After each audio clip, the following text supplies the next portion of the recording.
This is an orphan named Lisa. Lisa was a big flop as a computer, but the look and feel of Lisa survived. The icons, the graphic interface, the pull-down menus, and the mouse input were all modified to become an integral part of the Macintosh. And now the Macintosh has been modified in the new Mac SE and the new Mac 2. Today we take a look at the new generation of Macintosh computers on this edition of the Computer Chronicles.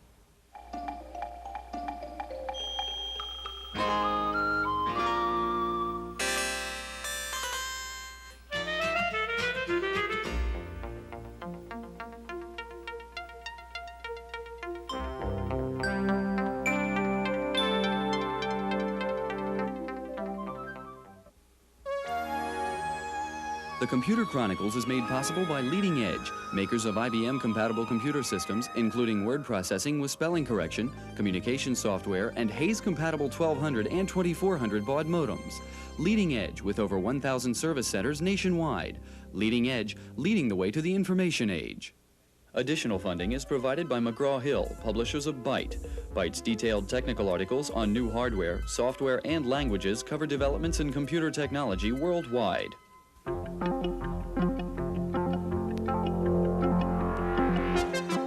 Welcome to the Computer Chronicles. I'm Stuart Buffet, and this is Gary Kildall. Gary, this is an add-on board, and you would assume, therefore, it's an add-on board for an IBM PC or compatible, maybe an Apple II, but not a Macintosh. Well, it's 1987, and this is an add-on board for the new Macs. They have slots, of course. In fact, if you look at the new Mac 2, it looks an awful lot like an IBM AT. If you look at the new IBM Personal System 2 computers, they look like Macintoshes. Have the two giants finally come together and agreed on what a personal computer ought to be? Well, I think what they've done is they come together to try and compete for the same market. So basically, Apple learned from IBM's open architecture. With the open architecture, third-party suppliers put in boards that AT is used for things that IBM really didn't expect it to be used for. At the same time, IBM learned from Apple. Customers really like the user-friendly interface, the graphics, the color, the desktop publishing. So even though they haven't come together on the exact hardware, they come together on the philosophy. Gary, we're going to take a look at the two new Macintosh computers today, the SE and the 2. We're going to start out by talking to some corporate computer types to find out if the Macintosh really has become a serious business computer. The history of the Macintosh is similar to the history of the personal computer industry, full of victory and defeat, approval and rejection. Today, with Mac sales booming and two new machines joining the line, Apple seems to be pushing harder than ever to turn the Mac into a major contender in the business world. I think that the pattern of growth that we've seen in the Macintosh marketplace is one from the hobbyist computer users and the hackers who were fascinated by the machine's potential to that growth occurring in the business world where that potential has been realized. Applications that have come out for the Macintosh have really begun to approach what the machine is capable of. And when the machine was released, there were really no serious business applications. Colophon is a small design firm in San Francisco that specializes in Macintosh-generated graphics. Colophon is not on the Fortune 500 list yet, but it does have some big clients, and the company sees a growing acceptance of the Macintosh in corporate offices. Usually the design department, or a few unorthodox managers who see the world in their own ways and don't follow corporate policy closely, will bring Macintoshes into their office. In the case of the design group, it makes perfect sense because the machine is so well suited to graphic tasks. The Mac's talent for desktop publishing helped it through the corporate gates, but once inside, there are new obstacles to overcome. In the past, the MIS department has been a central repository and control point for the way that information flows in a company. And that's a very powerful position for them to be in. Now we're proposing to bring in these computers, intelligent, independent workstations that can conduct tasks completely independently of a central host computer, that can communicate with one another independently of a central network. And I think that has far-reaching implications for that power structure.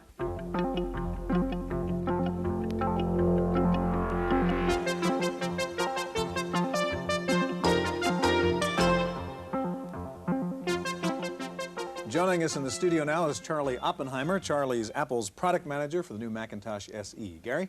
Charlie, when I first bought a Mac a few years back, I found a couple screws in the back here that didn't work with a regular screwdriver. You couldn't get them out. What was the philosophy originally when the Mac first came out?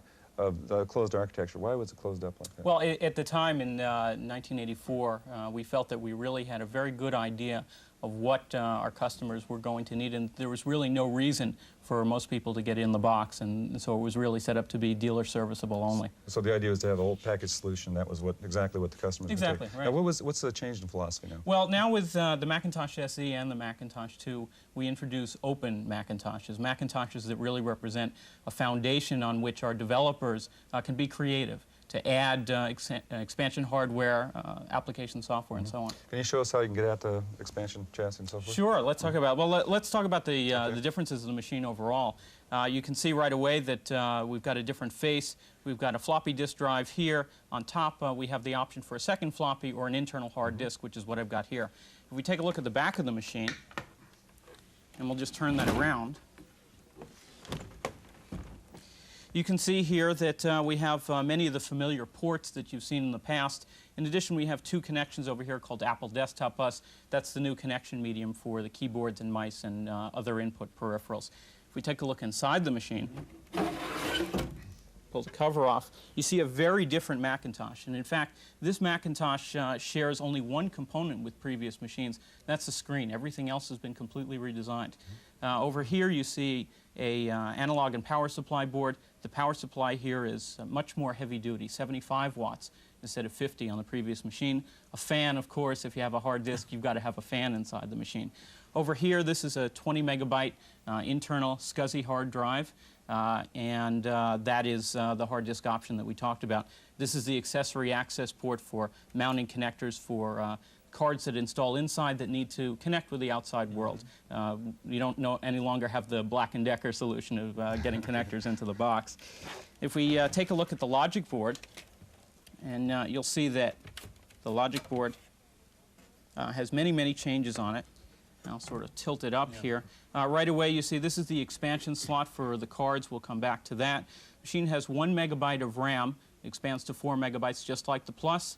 The 68,000 still running at the same speed.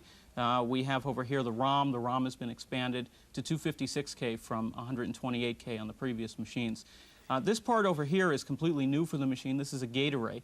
It incorporates 19 chips from the Macintosh Plus, and it's the key to some important performance improvements that we have here. We've got 15 to 20% overall processing speed improvement, and SCSI performance is up to 2 times faster, so that's really important.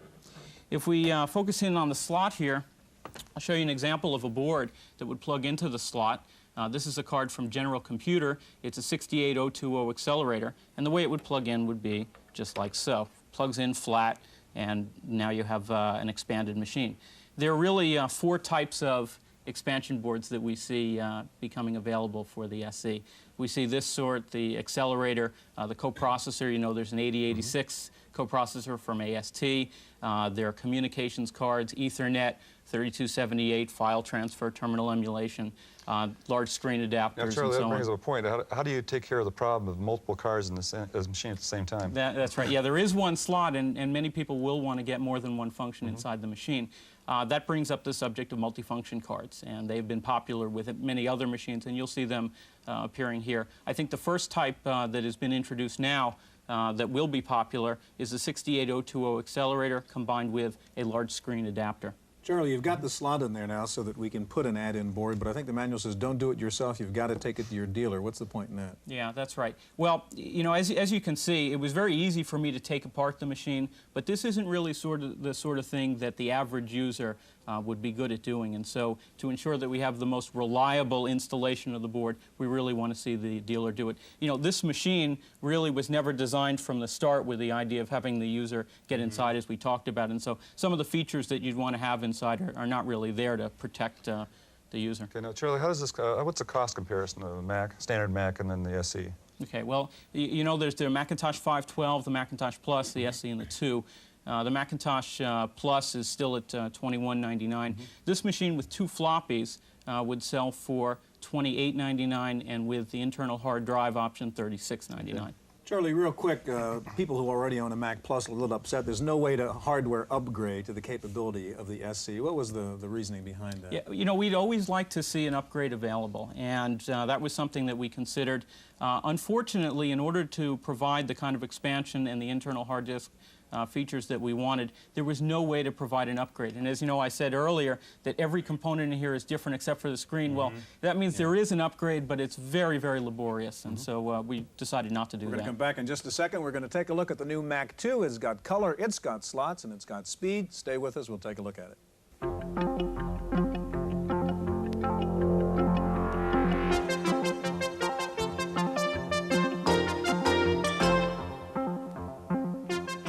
With us in the studio now is Didier Diaz, the product manager for the Macintosh 2, and back with us, Charlie Oppenheimer. Didier, we've seen Apple introduce the Mac Plus. Now Charlie's shown us the SE, and you've got the Mac 2. Now, what target market is this? It must be different from the others. Well, with its increased power, this Macintosh 2 is targeted at the higher end of our current marketplace. The business community who uses productivity applications such as spreadsheet, word processors, databases, etc., will use this machine. But as well, because of this increased power, we'll see the Macintosh enter or get an increased penetration in new markets such as engineering. We'll see as well lots of these machines in the university market, thanks, for instance, to the ability of this machine to run not only the Macintosh operating system, but as well the Unix operating system, which is very popular there. Now, the SE that Charlie showed us is an open system. Apparently, the Mac 2 is also an open system. Can you show us how that works? Right. The Macintosh 2 has been called an open Macintosh by lots of people, and I guess the reason is I just have to pull these two latches in the back, and I can now open the top and take it off. And that ease of opening the Macintosh will be important because our customers will be able to add cards in the machine very easily by just taking the top off and you just adding tilt it up cards. a second to make sure our audience can see inside. That way, so we can see inside there before you pull that card out. Okay, great. Okay, so yeah, as I was saying, the customers will be able to add cards such as this one. This is our video card, and it will allow us to drive both our black and white and our RGB monitor. A few things to point out on this card. First, here I have a configuration ROM. This is part of the new bus standard. New bus is the protocols we're using for our slots. It contains information about the card. What happens is at boot time, we scan all the slots and we read this ROM. We find out what the cards are out there. And this way, the customer doesn't have to worry about dip switches or anything of that kind. You put your card in, you boot, and the card is identified. Another very important feature of this card, this here, which is a color lookup table, it contains 16 million entries, 16 million colors. And I can display up to 256 colors at the same time on my screen. So 256 colors at the same time out of a palette of 16 million is something that hasn't been seen up to now on personal computer. We'll get a chance to see that a little later. We'll see that a little later, right. What do we have here? We have a chassis that can hold a hard disk and 1 or 2 floppy. The hard disk can be either 20 megabyte, 40 megabyte, or 80 megabyte. Just a few comments on the 40 and 80 megabyte drive. They both are 5¼ half-inch drive, and they have an access time under 30 milliseconds, which is very fast. That allows us to transfer over 1.2 megabyte per second over our SCSI interface, and that will really give us a great speed when it comes to open applications, save large files, etc. So let me just put that away and show you the most important part of this computer. Now, as you can see, all we have left in here is the power supply, which is 250 watts, provides a lot of power for both the logic board, the slots, and the hard disk. And we have the most important part, as I said, which is this logic board.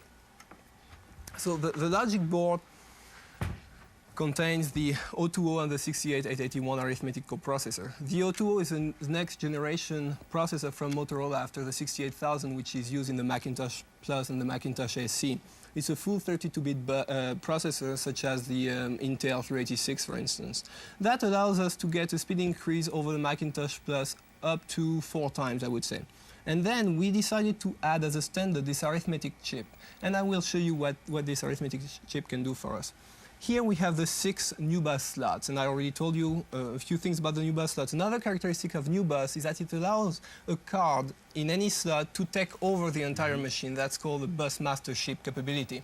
So in the future, when we see new processors coming on the market, you could put a card here with an 030, for instance, or any other kind of processor, and have this very fast processor take over the whole machine.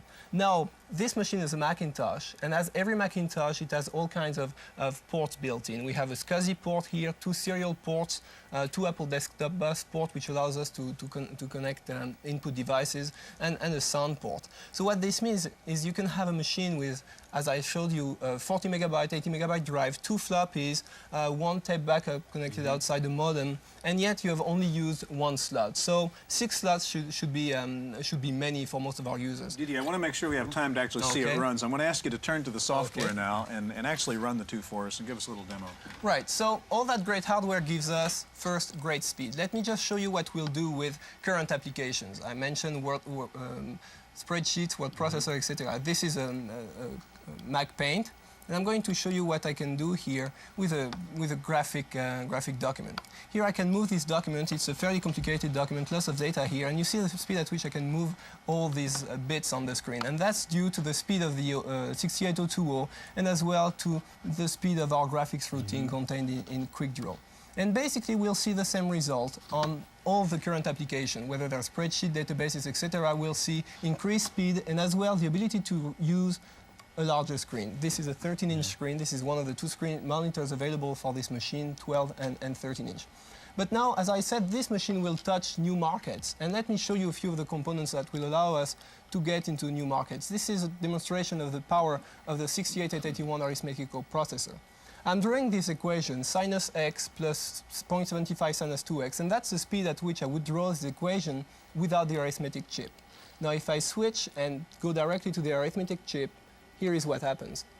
We get speed up to 200 times. So that will allow the Macintosh software to get into areas where it couldn't get up to now for lack of horsepower. Now we're going to see programs, for instance, using 3D rotations coming up on the Mac, modeling programs, etc. So I will just stop this and go to another of the feature of the Macintosh 2, which as well will push the Macintosh 2 into new areas. Let me turn this monitor here from black and white to color.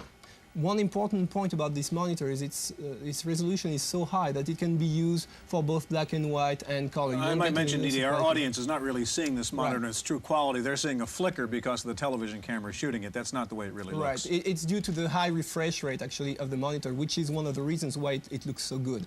This is an application which allows me to display digitized picture. Let me just bring up one of our vice president here.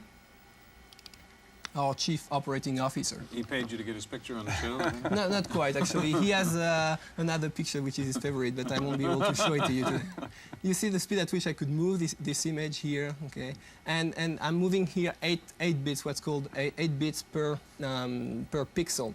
I have actually, here I'm using the full power of the card, the 256 colors out of a palette of 16 million. That's what allows me, for instance, to have this smooth shading from color to color. Let me show you just another image that shows out the capability of the screen. Unfortunately, as you said, our viewers won't be able to see it quite right. But this is a ray tracing image. It's a computer-generated image where you set up your environment and the computer... yeah, I'm going to have to interrupt you because we're out of time. It's a very impressive demo. Real quickly, what's the price on the Mac 2? What's the range? The entry price is $38.95 for the entry CPU. The color computer that I have here with a 40 megabyte hard disk would cost you about $6,500. Thank you very much. Okay, when a new piece of hardware comes out, the first question is there software to take advantage of it? Wendy Woods has a report on the status of new software for the new Macs.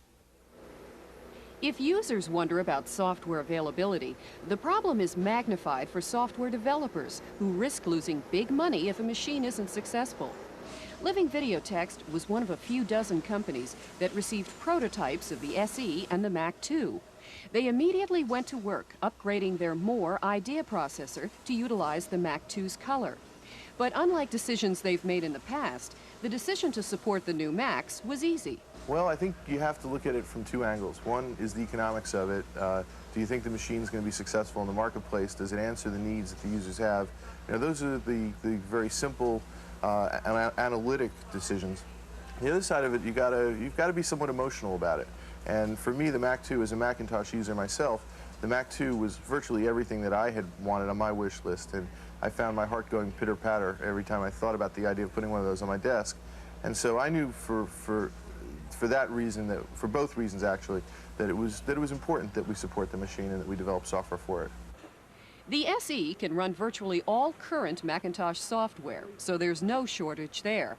And developers see the expandability of the Macintosh 2 as its ticket to success, an open road for other companies to develop add-on products and new software. So most developers aren't worried and say that users will have plenty of software from which to choose as soon as the new 2s are coming off the assembly line as quickly as these SEs. In Fremont, California, for the Computer Chronicles, I'm Wendy Woods.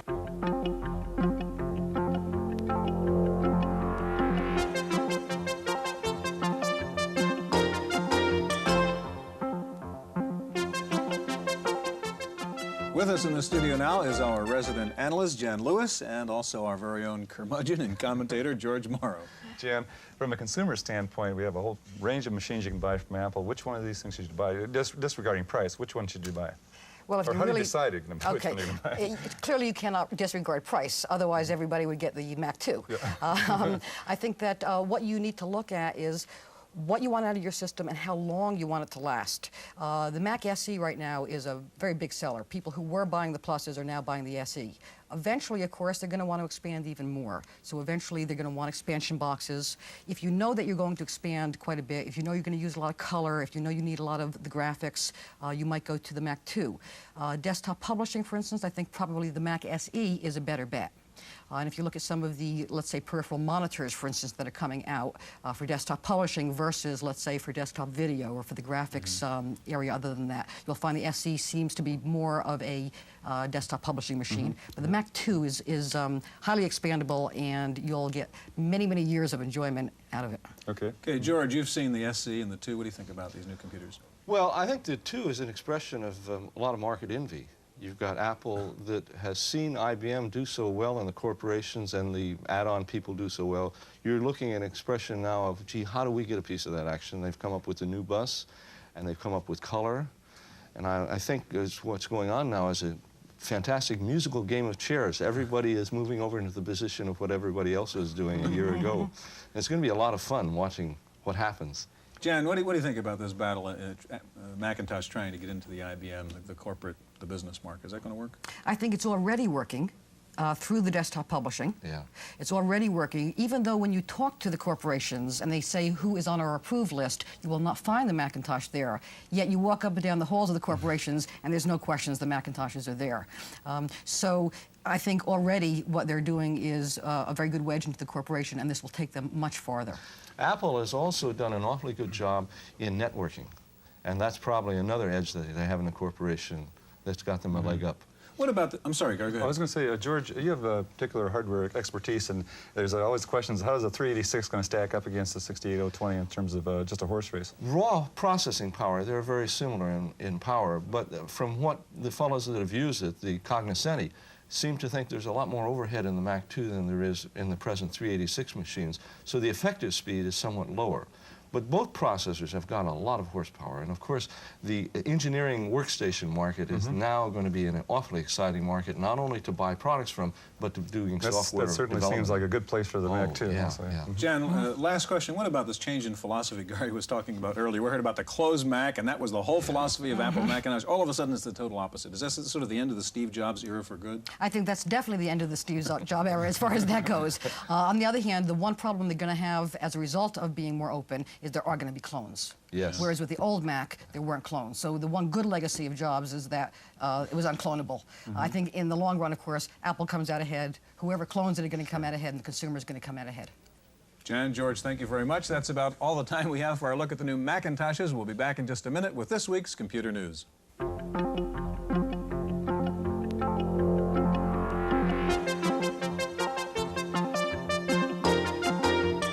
Cynthia Steele sitting in for Stuart Chaffee this week. Some West German computer hackers have tapped into NASA's secret files. They were able to gain unlimited access to information on the Challenger and rocket boosters. The computer buffs took advantage of a flaw in the computer security system. They were able to change all the information in the files, including data on at least 20 NASA computers.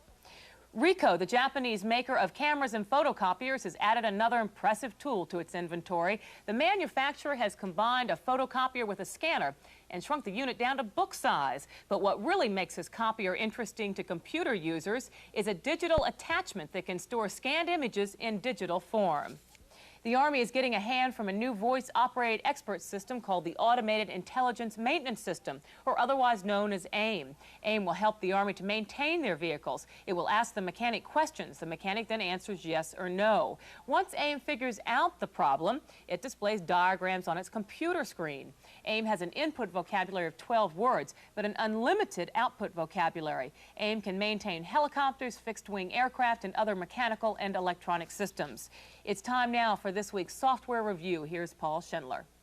Come into my laboratory, or better yet, come into the laboratory of Dark Castle, a nifty new Macintosh arcade game. It has animation, it has sound effects, it has a sense of humor. Everything but color, and now that the Mac has color, I'm sure Dark Castle will too. This game is a tough one to play. What we're showing you here is the automated demonstration. You walk in with a certain number of lives and some rocks to throw at the creatures attacking you from all sides. And you walk out, if you're lucky, with your hide. Dark Castle runs on the Apple Macintosh and costs $50 from Silicon Beach Software in San Diego. For the Computer Chronicles, I'm Paul Schindler.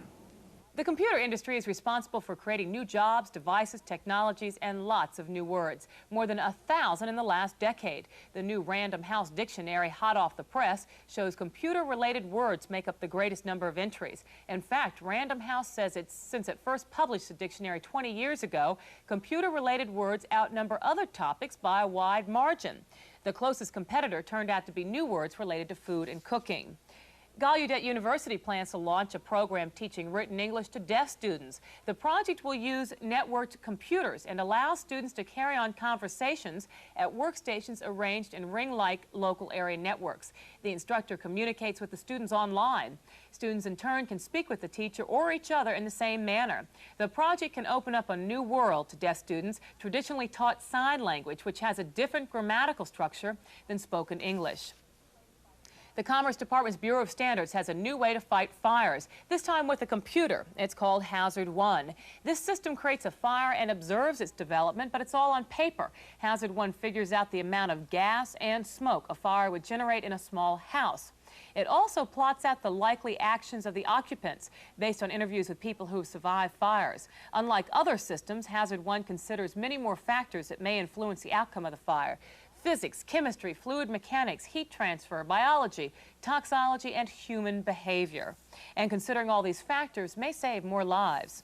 Holland's version of our own FBI has decided to wait out the software age. Its computer system delighted in confusing the good guys with the bad. Wanted list included names of innocent citizens. The software remains unnamed, and in Holland's police department, unwanted. That's it for Computer Chronicles for this week. The Computer Chronicles is made possible by Leading Edge, makers of IBM-compatible computer systems, including word processing with spelling correction, communication software, and Hayes-compatible 1200 and 2400 baud modems. Leading Edge, with over 1,000 service centers nationwide. Leading Edge, leading the way to the information age. Additional funding is provided by McGraw-Hill, publishers of Byte. Byte's detailed technical articles cover the latest in microcomputer technology throughout the world. Byte, the international standard.